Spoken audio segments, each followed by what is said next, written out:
आज बाबा की वाणी में हम मुख्य पॉइंट्स सुनेंगे चंद मिनटों में। मीठे बच्चे, तुम अपनी तकदीर भविष्य नई दुनिया के लिए बना रहे हो। तुम्हारा राजयोग है ही नई दुनिया के लिए। ये हेडलाइन है आज की। और बाबा पूछते हैं, तकदीरवान बच्चों की निशानियां क्या होंगी? भगवान के बच्चों में भी जो तकदीरवान बच्चे, उनकी निशानी क्या है? चलो देखो। तकदीरवान बच्चे कायदेसिर श्रीमत पर चलते हैं, कोई भी बेकायदे कार्य नहीं करते, अपने को और बाप को कभी ठगते नहीं।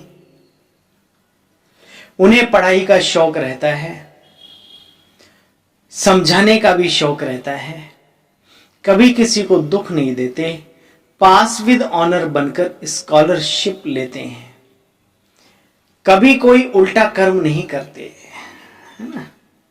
गीत तकदीर जगाकर आई हूं। बाबा ने कहा, बच्चे अब ये पुरानी दुनिया तो खत्म होनी है, जानते हो ना।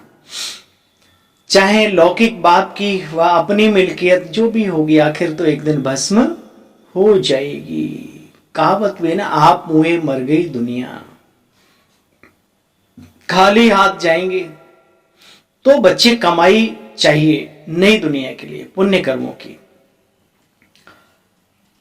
देखो, शुरू में परिवार के परिवार आए, परंतु तूफान माया के लगने से आश्चर्य बस सुनंती कथनती और बाप को छोड़कर चले गए। तो बच्चे बाप कहते हैं, गाया हुआ है, आश्चर्य बस सुनंती कथनती और बाप का बनंती, पढ़ाई भी पढ़वंती, दूसरों को भी पढ़ानती। हाय कुदरत, ड्रामा की ही बात हुई ना बच्चे। बाप खुद कहते हैं, अहो ड्रामा, अहो माया, किसको फारकती दे दी? भगवान को, जिसे तुमसे कुछ चाहिए ही नहीं सिवाय कूड़े करकट के। वो दाता है, देने ही आया, ऐसे को छोड़ के चले जाते हैं। उसको दुर्बुद्धि कहेंगे, मंद बुद्धि कहेंगे ऐसे लोगों को।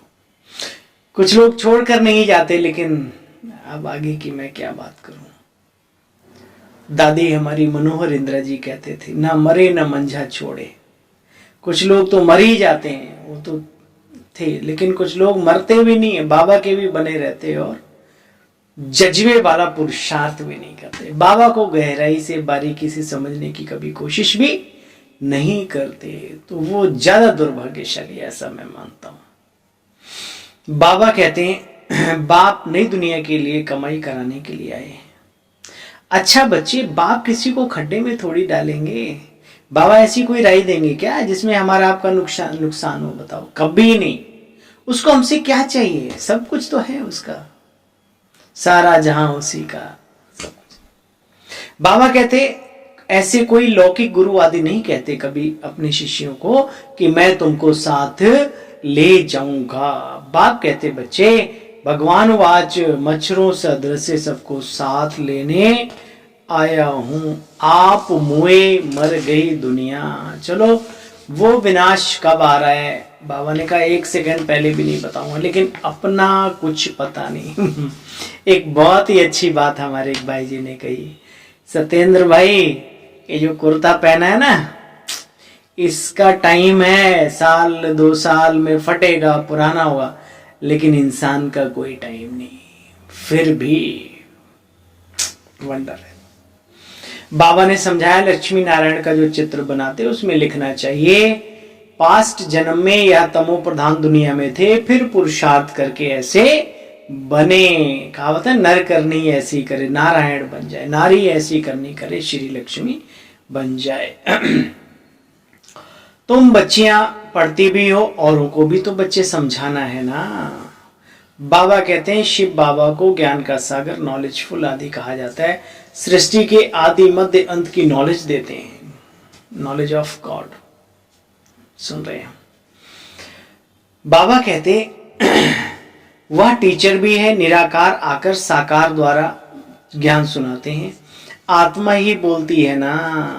बाबा कहते, परलोक और शांति धाम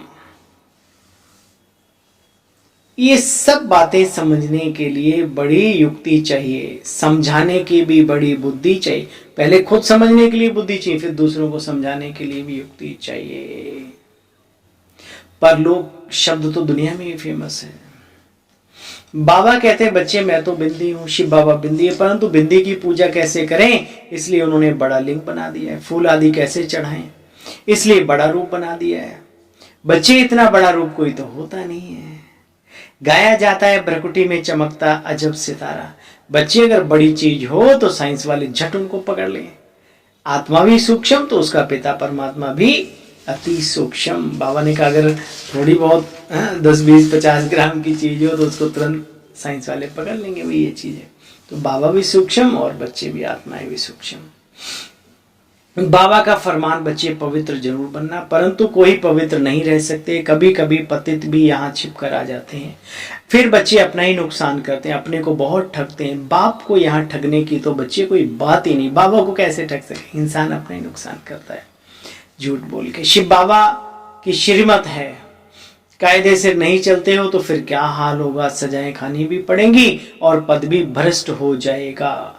बाप तो कमाई करने का रास्ता बताते हैं। अच्छा फिर कोई करे ना करे उनकी अपनी तकदीर। ये माला उन्हों की बनी हुई है, अष्टरत्नों की माला उन्हों की बनी हुई है जिन्होंने स्कॉलरशिप ली है। बाबा कहते हैं जो अच्छी तरह से पढ़ते हैं और दूसरों को भी पढ़ाते हैं वे कभी गुप्त नहीं रह सकते। कभी हीरा लाल कभी छिपे नहीं रहते। लाल तो लाल ही होते हैं। तो हम सब कौन है? बाबा के लाल। बाबा ने कहा बहुत नए नए पुरानों से आगे निकल जाते हैं, हीरे जैसा जीवन बनाएंगे, अपनी सच्ची सच्ची कमाई कर 21 जन्मों का फिर वर्षा पाएंगे। कितना अंदर में खुशी रहनी चाहिए, परंतु पढ़ाई का शौक भी हो। पढ़ाई का शौक होता है ना, कोई को तो जरा भी शौक नहीं है समझाने का, समझने का ही नहीं तो समझाने का कहा। भाई वक्ता बनने से पहले एक अच्छा श्रोता बनना जरूरी है, दुनिया में कहते हैं। अच्छा भाई ड्रामा, हाँ ड्रामा अनुसार फिर कहेंगे उनकी तकदीर में नहीं है। अच्छा फिर भगवान भी क्या करे?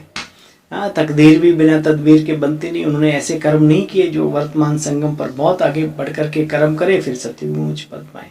फिर बाबा कहता उनका रोल यही है ना, लास्ट में किसी को दोष ना दे करके बाबा फिर तकदीर की बात कर देते हैं। अच्छा मीठे मीठे स्किल दे बच्चों प्रति माता पिता बाप दादा का याद प्यार और गुड मॉर्निंग। रूहानी बाप की रूहानी बच्चों को नमस्ते। अच्छा बाबा नमस्ते। आज का वरदान सुनेंगे। लाइट हाउस की स्थिति द्वारा पाप कर्मों को समाप्त करने वाले पुण्य आत्मा भव। बच्चे जहां लाइट होती है शक्ति, वहां कोई पाप कर्म नहीं होता। तो बच्चे सदा लाइट हाउस स्थिति में स्थित रहने से माया कोई भी पाप कर्म नहीं करा सकती, सदा पुण्य आत्मा बन जाएंगे। पुण्य आत्मा संकल्प में भी कोई पाप कर्म नहीं करती। जहां पाप होता है वहां बाप की याद नहीं। जहां राम तहां काम नहीं, जहां काम नहीं राम, तुलसी दोनों ना मिले रब रजनी एक ठाम। तो जब पाप होता है तो बाप नहीं, बाप है तो पाप नहीं। कितनी अच्छी बात। तो बाबा कहते हैं बच्चे दृढ़ संकल्प करो कि मैं पुण्य आत्मा हूं, पाप मेरे सामने आ नहीं सकता।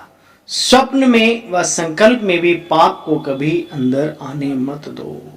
स्लोगन, जो हर दृश्य को साक्षी होकर के देखते हैं वे ही सदा हर्षित मुख रहते हैं या रह सकते हैं। अच्छा भाई, ओम शांति, गुड मॉर्निंग।